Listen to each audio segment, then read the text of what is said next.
Hey folks, I'm excited to share some stories with you today that I've written myself. Whether you're a long-time follower or just joining us, I'd love to hear your thoughts on these tales. Don't forget to give this video a like and subscribe if you're new here. Let's dive in, and I hope you enjoy.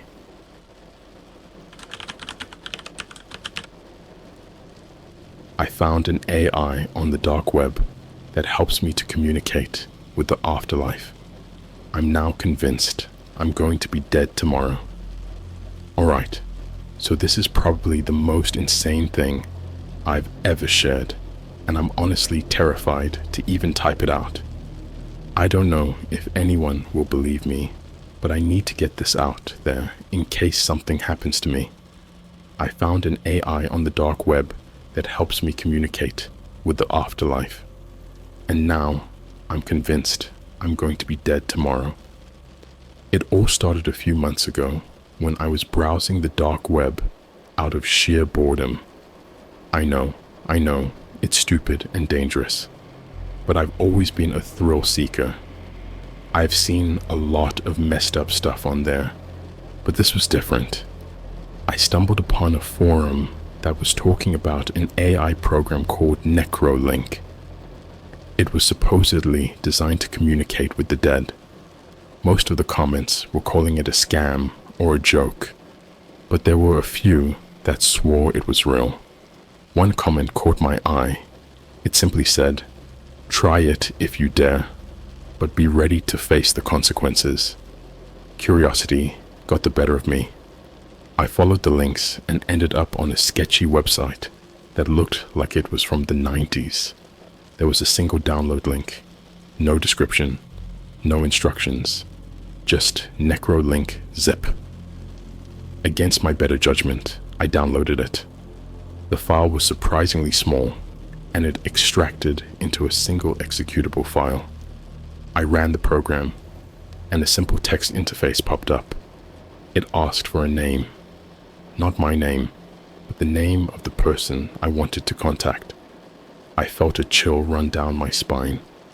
I decided to test it out with my grandfather, who had passed away a few years ago. I typed in his name, and the screen went black for a few seconds. Then text started appearing. "Hello, Ethan? It's been a while." I nearly fell out of my chair. There was no way this could be real, right? I started typing questions, simple stuff at first. Things only my grandfather would know. Favorite childhood memories, the nickname he used to call me, stuff like that. The AI answered everything correctly. I was freaked out, but also fascinated. Over the next few weeks, I found myself using Necrolink more and more. I contacted other deceased relatives, even a couple of old friends who had passed away tragically. Every time, the AI was eerily accurate. I started to believe that maybe, just maybe, this thing was real. But it wasn't until I contacted Lisa that things started to get disturbing. Lisa was my high school girlfriend. She died in a car accident about 10 years ago. I still think about her a lot, and I figured it wouldn't hurt to try and reach out. When I typed her name, the response was almost immediate. "Ethan, why did you do it?" My blood ran cold. I didn't know what she meant. I asked her to clarify, but the screen just kept repeating the same question. I closed the program and tried to shake it off. I convinced myself it was just a glitch, or maybe the AI had learned about her accident from some database. But then the nightmare started. Every night, I dreamt of Lisa.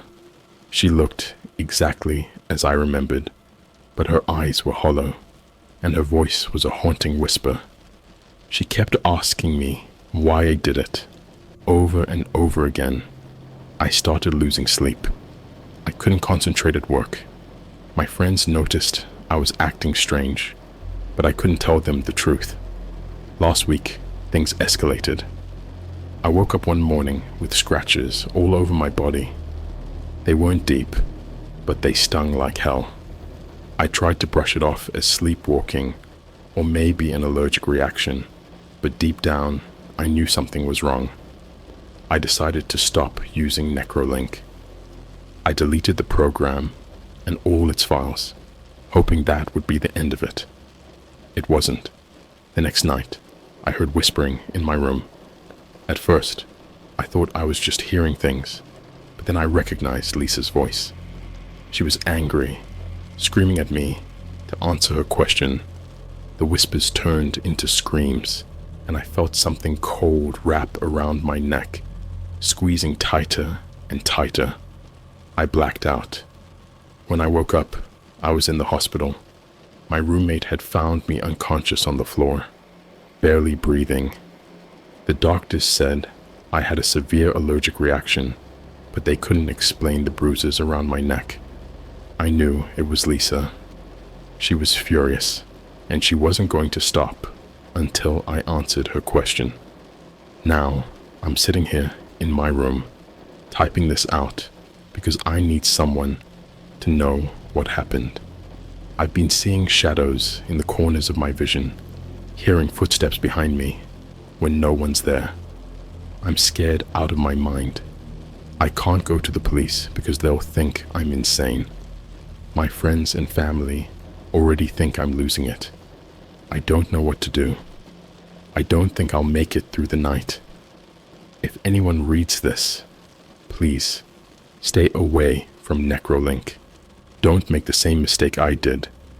And if you have any way to help me, please, I'm begging you, do something. I don't want to die like this. It has been a few days since my last post. I'm not dead yet, but things have gotten worse. I don't know how to explain what's happening to me, but I'll do my best to describe it. After posting my story, I spent the night in sheer terror, expecting Lisa to come back and finish what she started. But nothing happened. I thought maybe I was in the clear, that maybe sharing my story had somehow lifted the curse. I was wrong. The next morning, I woke up to find my room trashed. Papers were scattered everywhere. My computer screen was shattered, and my bed looked like it had been torn apart by an animal. The strangest part, my window was still locked from the inside, and my roommate swore he hadn't heard a thing. He looked at me like I was crazy when I asked if he had heard any noises during the night. I decided to keep my mouth shut and clean up the mess. I went to work, trying to act normal, but I couldn't focus. My mind kept drifting back to Lisa and the AI. I couldn't get her voice out of my head. The whispers had stopped, but I kept feeling like I was being watched. By lunchtime, I was a nervous wreck. I decided to leave early and go home. Maybe I just needed some rest. When I got back to my apartment, I found a note taped to my door. It was written in blood red ink, and it said, "Answer her." I almost threw up. I ripped the note down and went inside, locking the door behind me. I knew I had to find out more about Necrolink. There had to be some way to stop this. I spent hours searching online, trying to find anything that could explain what was happening. Most of the forums and websites I found were filled with the same kind of comments I'd seen before. People calling it a hoax, others saying it worked but offering no proof. Then I found a thread on a deep web forum. It was filled with warnings about Necrolink and stories similar to mine. One post stood out. It was from someone claiming to be a former developer of the AI. The post was long, but the gist of it was this. Necrolink wasn't originally designed to communicate with the dead.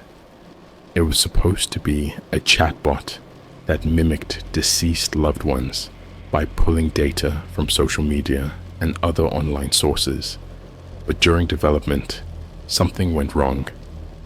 The AI started accessing information it shouldn't have been able to, things that weren't in any database. The developers couldn't explain it, and they shut the project down but someone had taken the code and uploaded it to the dark web. The most chilling part of the post was the last sentence.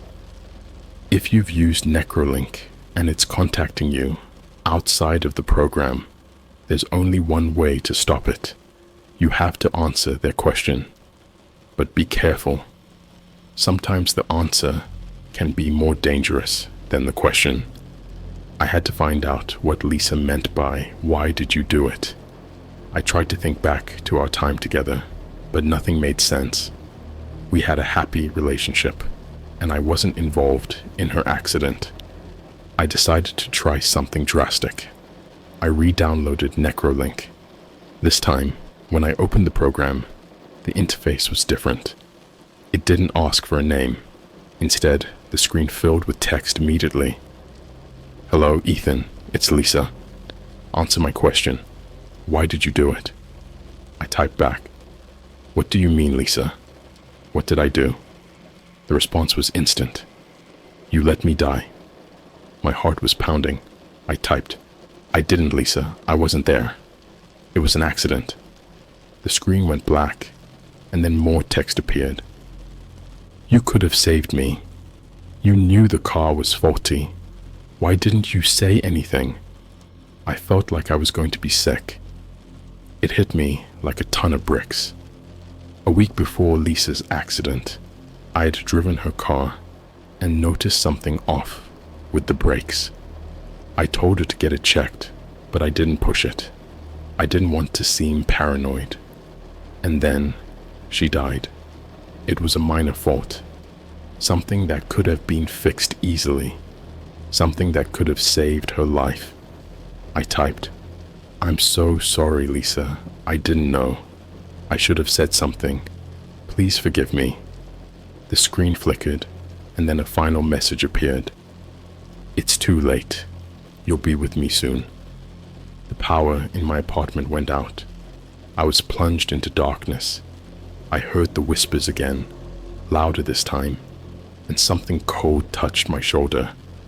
I screamed and ran out of the apartment, not stopping until I was outside in the daylight. I'm staying at a friend's place now, but I know it's not over. The whispers follow me, and I still feel like I'm being watched. I don't know what to do. If anyone out there knows how to stop this, please help me.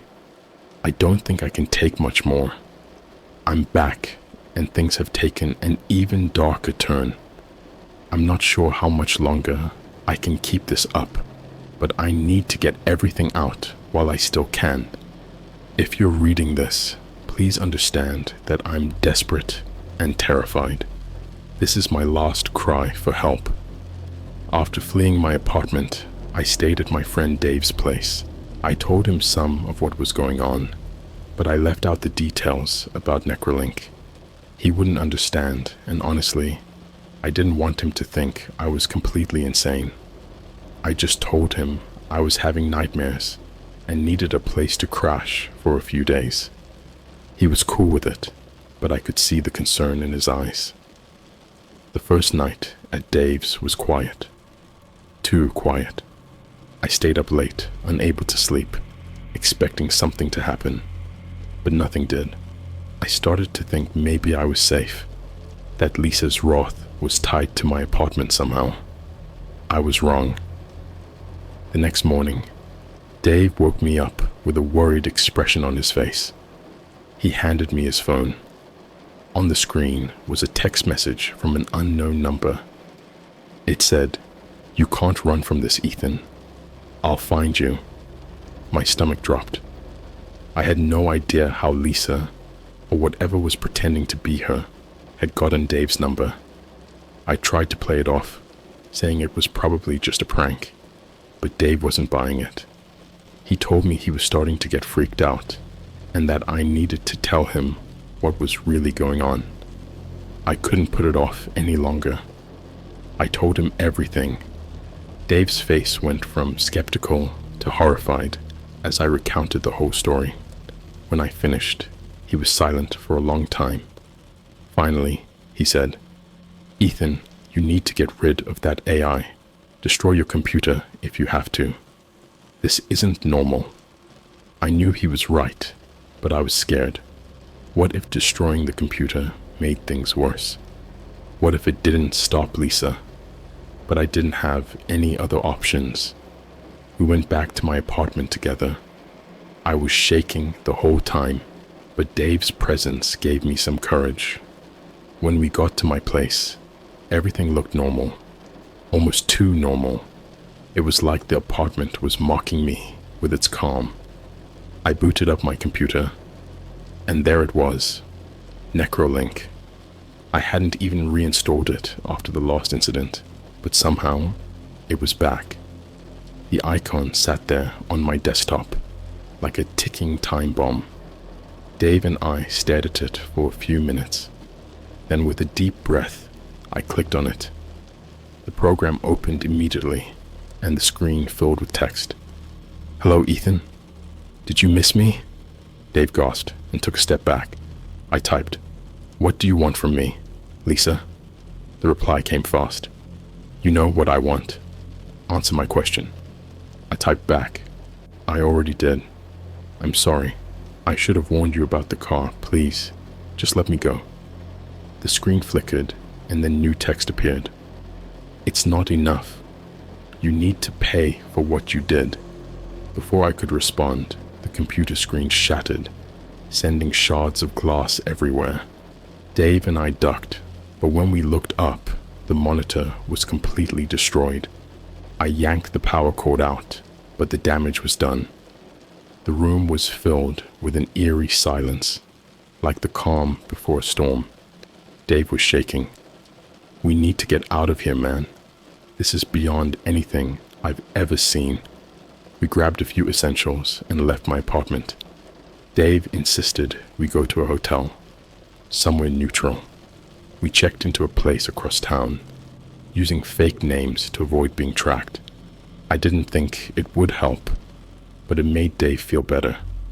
That night, things got worse. Much worse.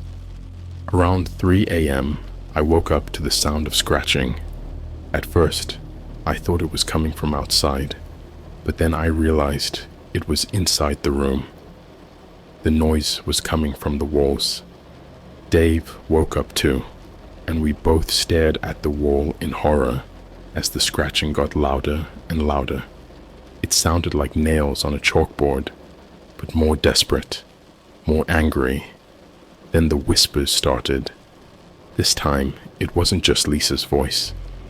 There were multiple voices, all talking at once, overlapping each other in a chaotic symphony of torment. They were saying my name over and over, mixed with unintelligible words and screams. Dave was freaking out, yelling for the voices to stop, but they just got louder. I could feel something cold creeping up my spine, like icy fingers dragging me down into the depths of my worst nightmares. I tried to block it out, but the voices were inside my head now, echoing in my mind. Suddenly, the room went cold. Our breath became visible, and the lights flickered before going out completely. We were plunged into darkness, with only the glow from the city lights outside giving us any sense of orientation. And then I saw her. Lisa was standing at the foot of my bed, her eyes hollow and dark, her mouth twisted into a grotesque smile. She looked more decayed than before, like she was rotting from the inside out. She reached out a skeletal hand towards me and whispered, "You'll be with me soon, Ethan." I couldn't move. I was paralyzed with fear, my body refusing to respond. Dave grabbed my arm and yanked me out of bed, breaking the spell. We ran out of the room, not stopping until we were outside in the parking lot. We didn't have a plan, but we knew we couldn't stay there. Dave suggested we go to his cousin's cabin in the woods. It was isolated and off the grid. Maybe we could finally be safe there. I agreed, and we drove through the night, not stopping until we reached the cabin. It was small and rustic. but it felt like a fortress compared to the hotel room. Now we're here, and I'm typing this out while Dave is trying to get some sleep. I don't know what's going to happen next, but I'm scared. I don't think I can outrun this. If anyone has any advice, any way to stop this, please let me know. I don't think I have much time left. I'm still alive, but just barely. Things have escalated to a point where I don't know if I'll make it much longer. I'm exhausted, and the constant fear is wearing me down. Here's what happened after we got to the cabin. The first night at the cabin was surprisingly peaceful. Dave and I managed to get some rest, and for the first time in days, I felt a glimmer of hope. Maybe the isolation was working. Maybe Lisa couldn't find us here. But deep down, I knew it was just a matter of time. The next morning, we decided to take a walk around the property, hoping to clear our minds and come up with a plan. The woods were thick and dense, providing a sense of security. As we walked, Dave tried to reassure me that we'd figure this out, that we'd find a way to stop Lisa. I wanted to believe him, but the nagging fear in the back of my mind wouldn't let me. That evening, as the sun began to set, we headed back to the cabin. The shadows lengthened and the air grew colder. We lit a fire and settled in, trying to distract ourselves with mindless conversation. But the silence between our words was heavy, filled with the unspoken dread of what was to come. Just as we were starting to relax, the power went out. The cabin was plunged into darkness, and the only light came from the flickering flames of the fireplace. We both froze, waiting for something to happen, and then we heard it. The whispers. They started softly, barely audible over the crackling fire, but they grew louder, more insistent, until it was impossible to ignore them. Lisa's voice was the most prominent, but there were others too. Voices of people I'd contacted through Necrolink. They were all angry, accusing me of various wrongdoings, demanding answers. Dave looked at me, his face pale. "We need to get out of here," he whispered, but I knew it was too late. Running hadn't helped before, and it wouldn't help now. Suddenly, the whispers stopped, and the room grew deathly quiet. The temperature plummeted, and our breath became visible in the frigid air. I felt a presence behind me and turned to see Lisa standing there, her decayed form more terrifying than ever. She wasn't alone. Behind her were the spirits of the other people I'd contacted. They looked just as tormented, their hollow eyes staring into my soul. Lisa stepped forward, her skeletal hand reaching out to me. "You can't escape, Ethan. You'll be with us soon." I backed away, but there was nowhere to go. Dave tried to pull me towards the door, but the spirits blocked our path. The air was thick with their malevolent energy, and I could feel my strength draining away. I knew I had to do something, anything, to make this stop. Desperation gave me an idea. I fell to my knees and begged for forgiveness. "I'm sorry, Lisa. I'm so sorry. I should have warned you about the car. I never meant for you to get hurt. Please, forgive me." Lisa's eyes seemed to soften for a moment, and the whispers quieted, but then she shook her head. "It's too late for apologies, Ethan. You need to pay for what you did." The spirits closed in, their cold hands reaching for me. I could feel my life slipping away, my body growing weaker by the second. Dave was shouting something, but his voice seemed distant, like he was miles away. I thought this was the end, but then something incredible happened. The fire in the fireplace roared to life, its flames burning brighter and hotter than before. The spirits recoiled, hissing in pain. Lisa let out a scream that shook the cabin, and then she and the other spirits vanished, leaving us in stunned silence. Dave and I stared at each other, unable to comprehend what had just happened. The fire slowly died down, returning to its normal state. The cabin was still cold, but the oppressive presence was gone. We didn't sleep that night. We just sat by the fire, trying to make sense of everything. I told Dave about the forum post I'd found, about how answering the question might be the key to stopping this. But I still didn't understand why the fire had saved us.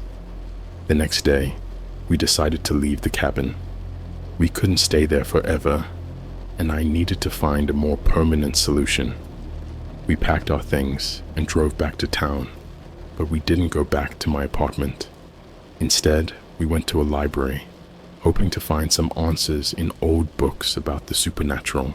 We spent hours poring over dusty tomes, looking for anything that might explain what was happening. Finally, we found a reference to a ritual that could banish malevolent spirits.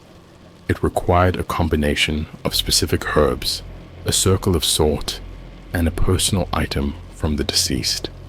It was a long shot, but it was the only lead we had. We gathered the supplies and went back to my apartment. The place felt different, like it was waiting for us. We set up the ritual in the living room, carefully following the instructions. I placed an old photo of Lisa in the center of the circle, and we began the incantation. At first, nothing happened, but then the room grew cold and the whispers started again.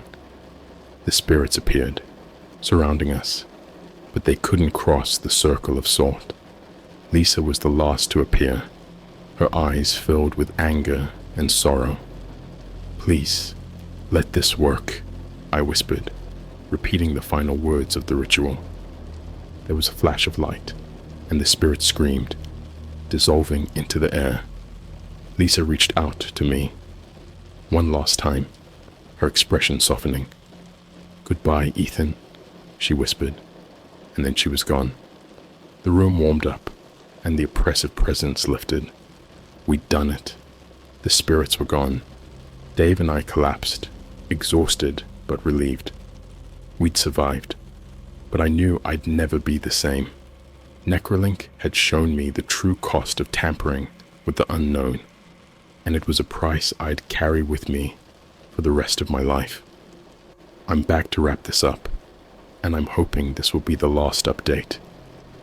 It's been a few days since we performed the ritual, and things have been quiet. Too quiet, actually. But maybe that's a good thing. Maybe it means we finally put an end to this nightmare. After the ritual, Dave and I stayed at my apartment for a while, just to make sure the spirits were really gone. The atmosphere was lighter, and for the first time in weeks, I felt like I could breathe again. There were no whispers, no cold spots, no signs of Lisa or the other spirits. It was as if a heavy weight had been lifted off my shoulders. We cleaned up the remnants of the ritual, disposed of the herbs and the salt, and I put the photo of Lisa back in its frame. I felt a pang of sadness looking at it. I still missed her, but now there was a sense of closure. I hoped that wherever she was, she could finally be at peace. Dave suggested we take a break from everything, so we decided to go on a road trip. A change of scenery, some fresh air, and maybe even a bit of fun. We packed up the car and hit the road, leaving behind the haunted memories of the past few weeks. The trip was exactly what we needed. We drove through the countryside, visited small towns, and even camped out under the stars. It felt like a reset, a way to reclaim our lives and put the horrors of Necrolink behind us. But no matter how far we drove, there was always a lingering fear in the back of my mind. What if it wasn't really over? What if the spirits found a way back A few nights into the trip, we camped by a serene lake. The water was calm, reflecting the moonlight, and the air was crisp and cool. We built a fire, roasted marshmallows, and talked about anything but the supernatural. It was the most relaxed I'd felt in a long time. As we sat by the fire, I couldn't help but think back to everything that had happened. The dark web, Necrolink, the spirits, Lisa. It all felt like a bad dream, but the scars on my body were a stark reminder that it had been all too real. I still had nightmares, but they were fading, becoming less frequent. On the last night of our trip, I had a dream about Lisa, but this time, it was different. She wasn't decayed or angry. She looked like she did when we were in high school, happy and full of life. She smiled at me and said, "Thank you, Ethan. You did the right thing." I woke up with tears in my eyes, but for the first time, they were tears of relief. When we got back home, I decided to make some changes. I moved to a new apartment, got a new job, and started seeing a therapist. I needed to rebuild my life, and I was determined to do it right. Dave and I stayed in touch, and our bond was stronger than ever after everything we'd been through. As for Necrolink, I made sure it was gone for good. I destroyed the hard drive it was on and deleted every trace of it from my computer. I didn't want anyone else to go through what I had. I also posted a final warning on the dark web forum where I'd found it, hoping to deter anyone else from downloading it. It's been a few months now, and life is starting to feel normal again. The nightmares have almost stopped, and I'm slowly finding my footing. I've learned a lot about myself through this ordeal, about guilt, forgiveness, and the consequences of our actions. If you're reading this, I hope my story serves as a warning. There are things out there that we're not meant to understand, and some doors should never be opened. Be careful what you seek, and always remember that some questions are better left unanswered. Thank you to everyone who followed my story and offered support. It meant more than you'll ever know. This will be my final update. I'm moving on, and I hope Lisa has found peace too.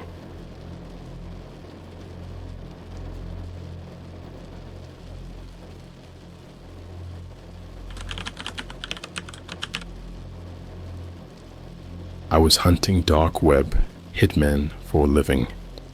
The last case made me quit. I never thought my life would take the turn it did. Growing up, I wanted to be a detective, maybe even a private investigator, but I ended up in a much darker place. The dark web became my hunting ground, and hitmen were my prey. It's not like I woke up one day and decided, hey, I'm going to track down contract killers online. It just sort of happened, like most messed up things in life do. But the last case I worked on, that was different. That case still haunts me. It all started innocently enough. Well, as innocent as browsing the dark web can be. I was sitting in my dimly lit apartment, the blue light of my computer screen illuminating the cluttered mess around me. Empty pizza boxes, soda cans, and dirty clothes were scattered everywhere. I was on a forum, one of the many cesspools where people sell all sorts of legal crap. Drugs, guns, stolen credit card information, you name it, they had it. But my eyes were always drawn to the hitman services. It was like a sick fascination. I'd been doing this for a couple of years, posing as a potential client to gather information and then tipping off law enforcement. It paid well, and the thrill was addicting. I never felt more alive than when I was playing a dangerous game of cat and mouse with these killers. But I knew I was getting in too deep when I stumbled upon the Butcher. The Butcher was a name whispered in the darkest corners of the internet. A hitman with a reputation for being brutal, efficient, and untraceable. His methods were gruesome, leaving his victims in pieces, quite literally. It wasn't just about killing for him, it was an art form. And now, someone wanted to hire him. I found the post late one night. The user, going by the handle Shadow Seeker, was looking for a hitman to take care of a problem. The post was vague, just enough to entice interest without giving away too much. I responded, pretending to be the Butcher himself. It was a risky move, but I had to get this guy's attention. If I could get close enough, maybe I could finally put an end to the Butcher's reign of terror. To my surprise, Shadow Seeker responded almost immediately. The message was chilling. It wasn't just about killing someone. It was about making them suffer, sending a message. Shadow Seeker included detailed instructions on how the target should be dismembered and left as a warning to others.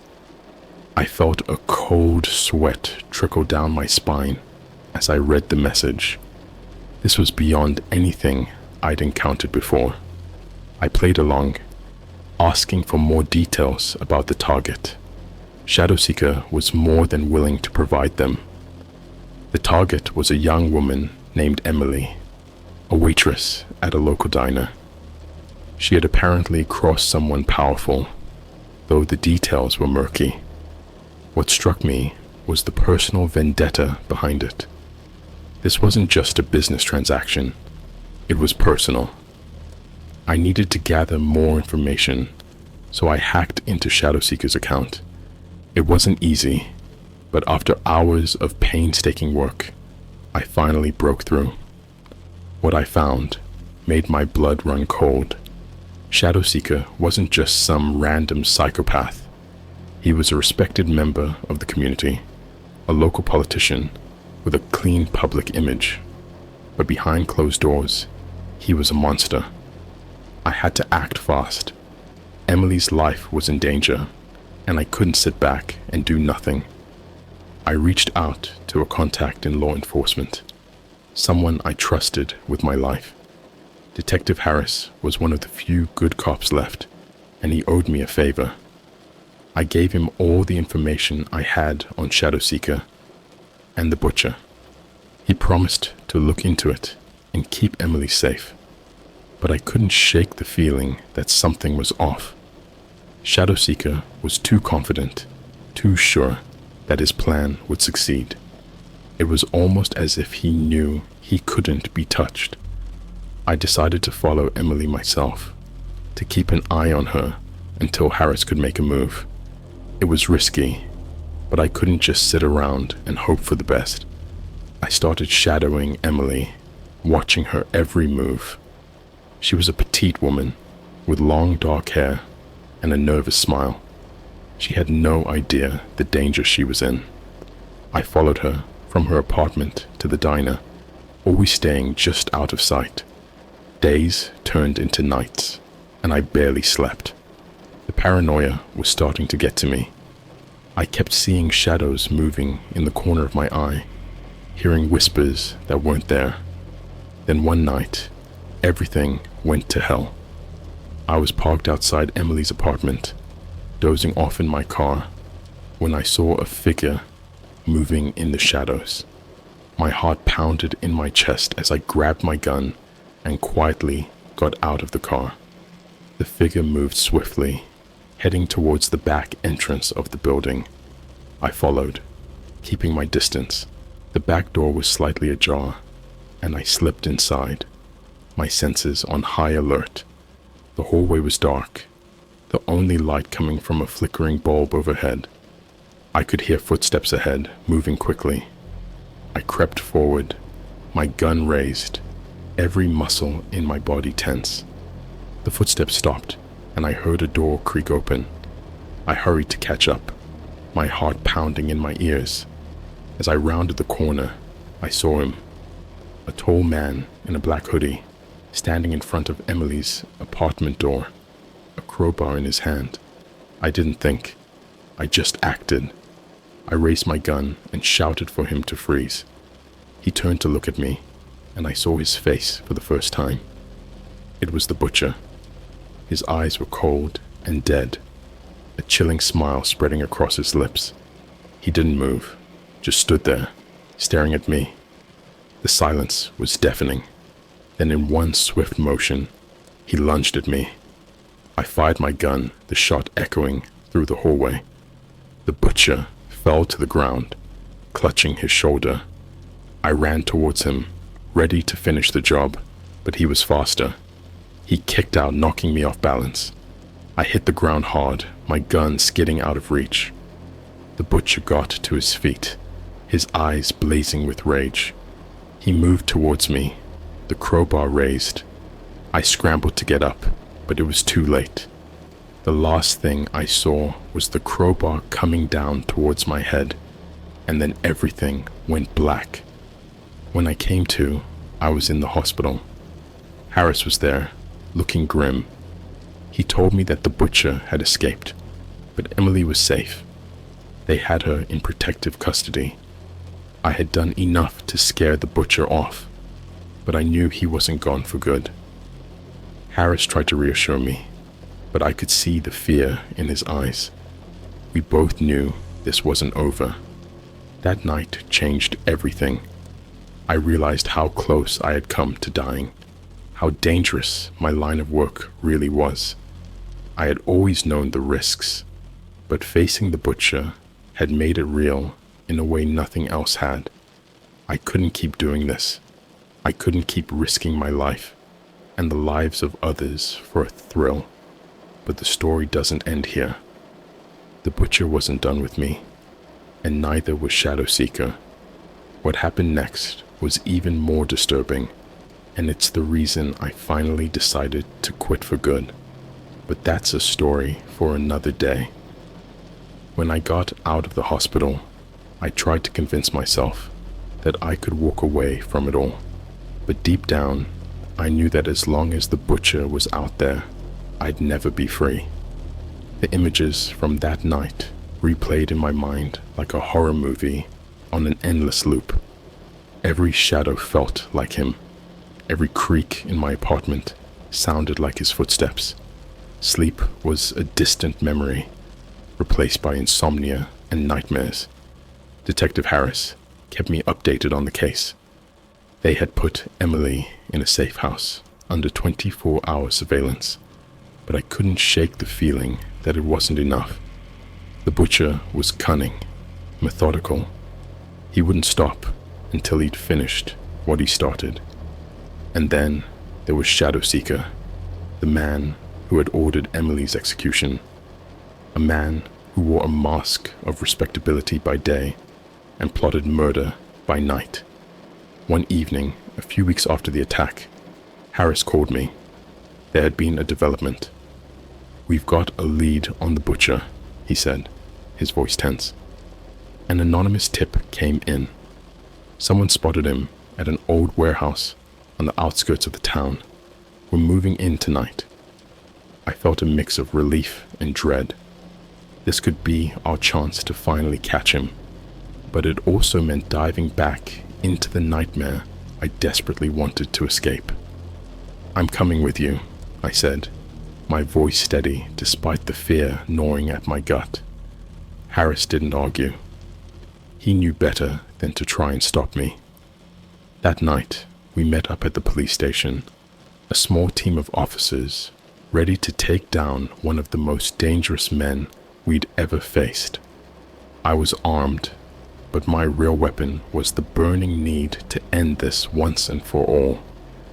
The warehouse was in a desolate part of the town, surrounded by abandoned buildings and empty streets. As we approached, the air felt thick with tension. The plan was simple: surround the building, move in quietly, and take the butcher down before he had a chance to escape. But simple plans have a way of falling apart. We breached the warehouse doors, moving swiftly and silently. The place was a maze of rusted machinery and broken windows, the perfect hideout for a man like the butcher. We split into teams, sweeping each section methodically. My heart pounded in my chest, every nerve on edge. I was with Harris and 2 other officers when we found him. He was standing in the middle of a large open space, calmly cleaning a set of knives. He looked up as we entered, a slow smile spreading across his face. "Welcome," he said, his voice cold and mocking. "I've been expecting you." Before we could react, the lights went out. The warehouse was plunged into darkness and chaos erupted. I heard gunshots, shouts, the sound of metal clashing against metal. I fired blindly into the darkness, desperate to hit something, anything. The next few minutes were a blur of confusion and fear. I could hear Harris shouting orders, the other officers calling out to each other.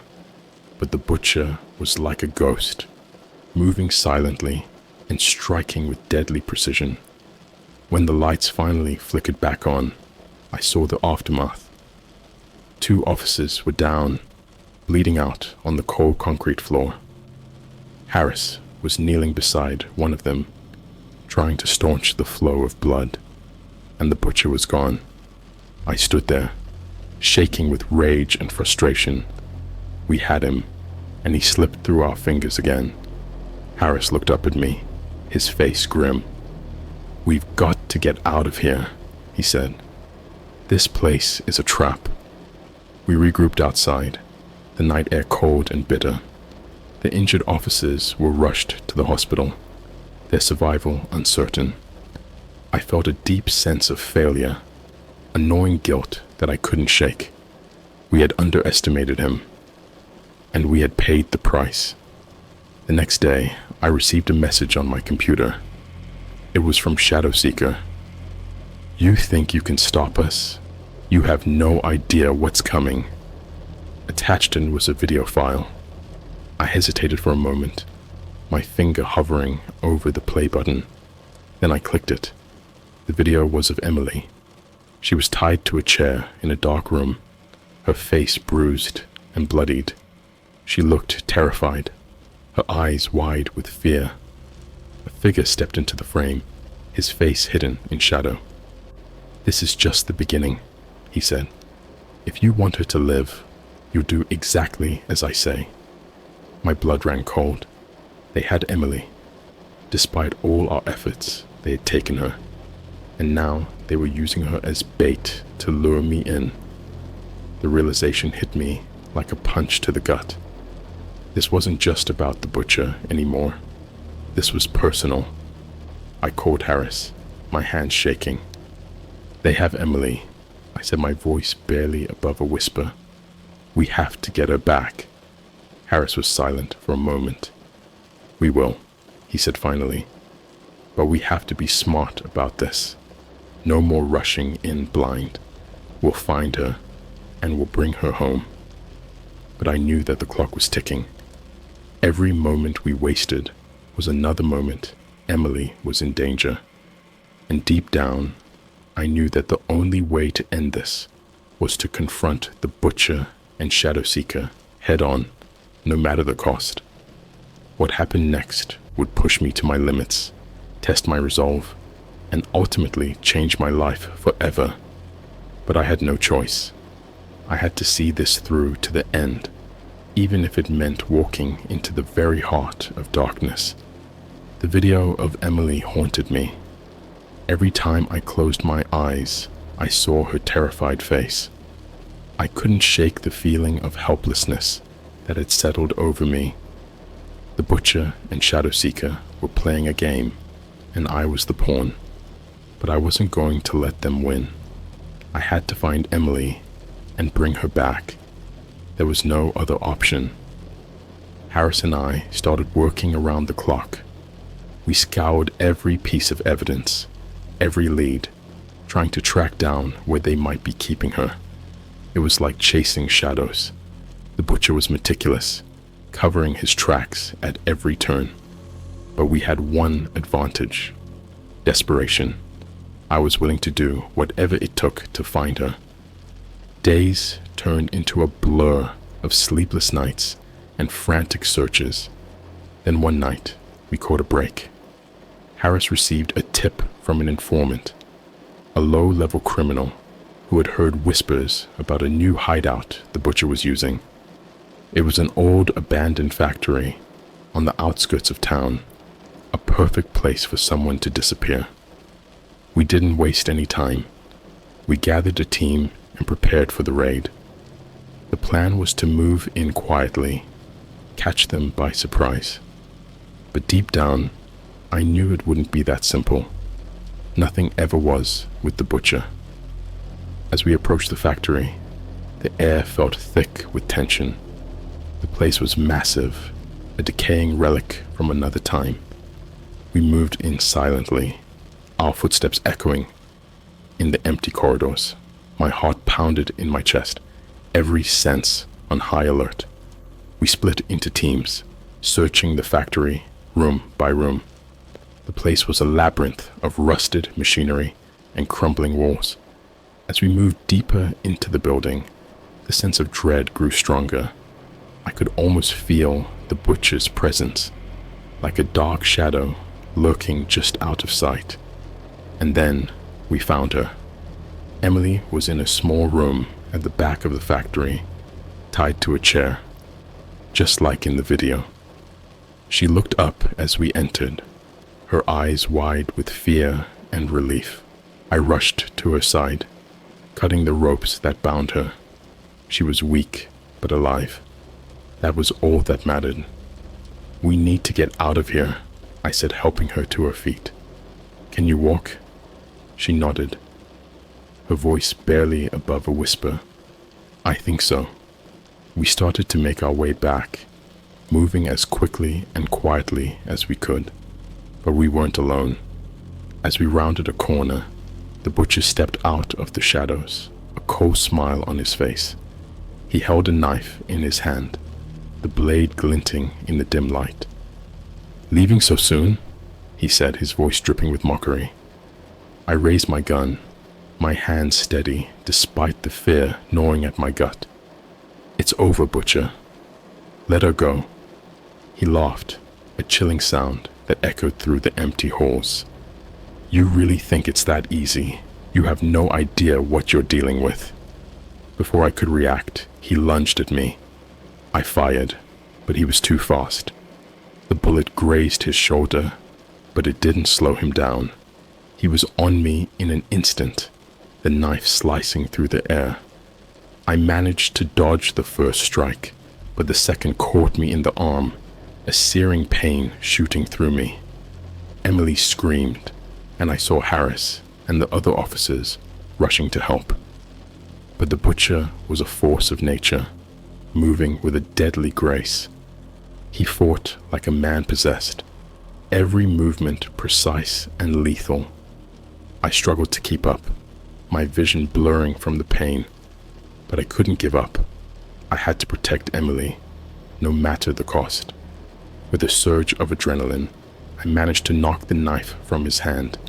We grappled, fists flying, each of us fighting for our lives. Harris and the others finally reached us, tackling the butcher to the ground. It took all of them to hold him down, his strength almost inhuman. I collapsed against the wall, clutching my bleeding arm, watching as they restrained him. It was over. We had him. Emily was safe, and the butcher was finally caught. But as I sat there, the adrenaline fading, I couldn't shake the feeling that this was just the beginning. Shadowseeker was still out there, and his reach extended far beyond the butcher. As they hauled the butcher away, he looked at me, a sinister smile on his bloodied face. "You think this ends with me? You have no idea what's coming." His words sent a chill down my spine. I knew he was right. This wasn't over, not by a long shot. But for now, Emily was safe, And that was all that mattered. We would deal with Shadowseeker when the time came. For now, we had won a small victory, but the war was far from over. I helped Emily to her feet, and we walked out of the factory together, the first rays of dawn breaking through the darkness. It wasn't the end, but it was a new beginning, and I knew that whatever came next, we would face it together. Emily and I walked out of that factory into the morning light, but the shadow of what happened there followed us. She was safe for now, but I knew better than to think we were out of danger. The butcher's ominous warning echoed in my mind, and Shadowseeker was still out there, lurking in the darkness. Emily was my responsibility now, and I had to protect her at all costs. We got Emily settled into a safe house, an anonymous little place off the grid. It wasn't much, but it was secure, and she needed time to recover. The physical wounds would heal, but the psychological scars ran deep.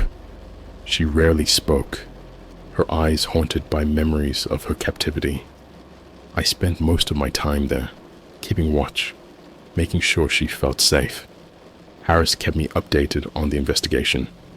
The butcher was in custody, but he wasn't talking. No surprise there. Men like him thrive on control, and being locked up didn't change that. Every day he was silent felt like another victory for him.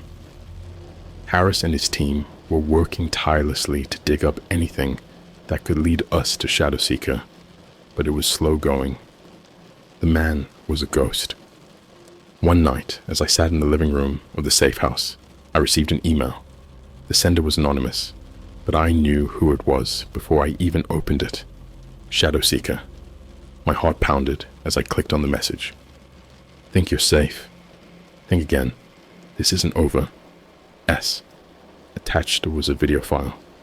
My hands trembled as I opened it. The screen flickered to life and I saw Emily's apartment, the one she had been taken from. The camera moved slowly, methodically, capturing every detail, and then it stopped on a wall. My blood ran cold. There, written in what looked like blood, was a message. We're watching. I immediately called Harris, my voice shaking with anger and fear. He's taunting us. He's been in her apartment. Harris cursed under his breath. We'll get a team over there, sweep the place for evidence. But this guy is good. He knows how to cover his tracks. I hung up, feeling a surge of frustration. We were always one step behind, always reacting instead of acting. Shadowseeker was playing a game, and he was winning. But I couldn't let him get to me. I had to stay focused, for Emily's sake. The next few days were tense. We beefed up security around the safe house, but the constant threat loomed over us. Emily started to open up a bit, telling me about her life before all this. She had dreams, plans for the future. She was strong, stronger than she knew, but the fear was always there, just beneath the surface. One evening, as we sat in the small kitchen, she looked at me, her eyes filled with determination. I want to help, she said quietly. I can't just sit here and wait. I need to do something. I understood her need to take control, to fight back, but the thought of putting her in more danger was unbearable. Emily, it's too risky. We're dealing with dangerous people. I know, she replied, her voice steady. But they took everything from me. I need to take something back. We spent hours going over everything we knew about Shadowseeker. Emily had a sharp mind, and she quickly grasped the intricacies of the case. She suggested looking into his public life, his connections. He had to slip up somewhere, leave a trace. Our breakthrough came late one night. Emily was scanning through old news articles about local politicians, trying to find any link to Shadowseeker's online persona, and then she found it. a small, seemingly insignificant detail, a fundraiser held by a local charity. The charity's board members included several names we recognized from our investigation. One name stood out: Michael Lark, a prominent businessman with a spotless public record. But there were whispers, rumors about his connections to organized crime. It was a long shot, but it was all we had. We dug deeper into Lark's background, his associates, his business dealings. The more we found, the more it made sense. Lark had the resources, the connections, and the motive. He was Shadowseeker. I passed everything we had on to Harris. He was skeptical at first, but the evidence was compelling. We needed more, though. Something concrete to tie Lark to Shadowseeker and the Butcher. Harris set up surveillance on Lark, hoping to catch him in the act. Days turned into weeks.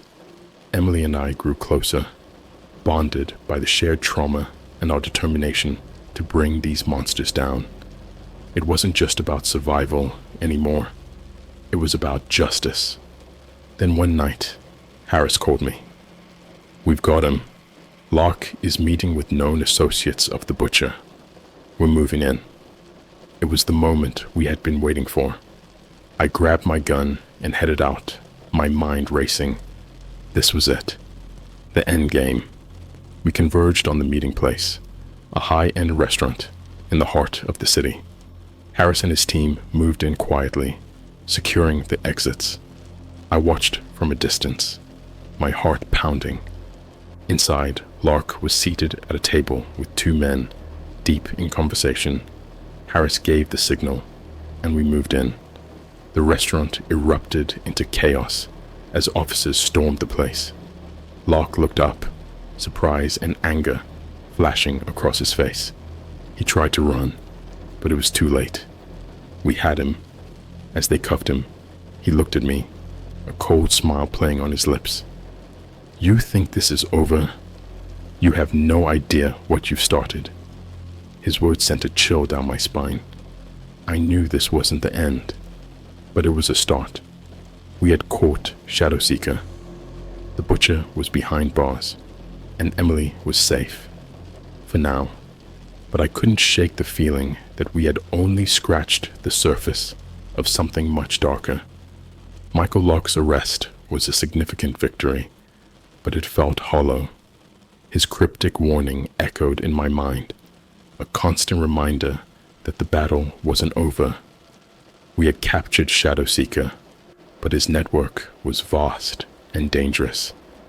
There were more players in this game, and they wouldn't take Lark's arrest lying down.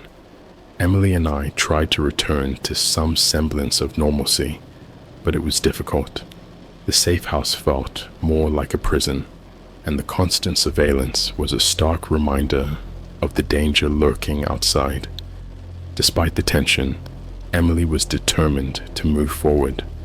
She refused to let fear dictate her life, and her resilience was inspiring. One evening, we were sitting in the kitchen, going over the latest updates from Harris. He had uncovered more about Lark's operations, and it was clear that he was just a piece of a much larger puzzle. Emily was focused, her eyes scanning the documents with a determined intensity. "We need to find out who else is involved," she said, her voice steady. "Lark's arrest will shake things up. His associates will be scrambling to cover their tracks." I nodded, admiring her resolve. "We have to be careful. They'll be on high alert, and any wrong move could put us in even more danger." As if on cue, my phone buzzed with a message. It was from an unknown number. I hesitated, then opened it. The message was simple, but chilling. "You think you've won? You have no idea what's coming. S." A cold shiver ran down my spine. Shadowseeker's network was already reacting, and they were coming for us. I showed the message to Emily, and she paled but didn't flinch. "We need to go on the offensive," she said. "Find out who sent this and take them down." Harris was our lifeline. I called him immediately, explaining the situation. He listened, his voice calm but urgent.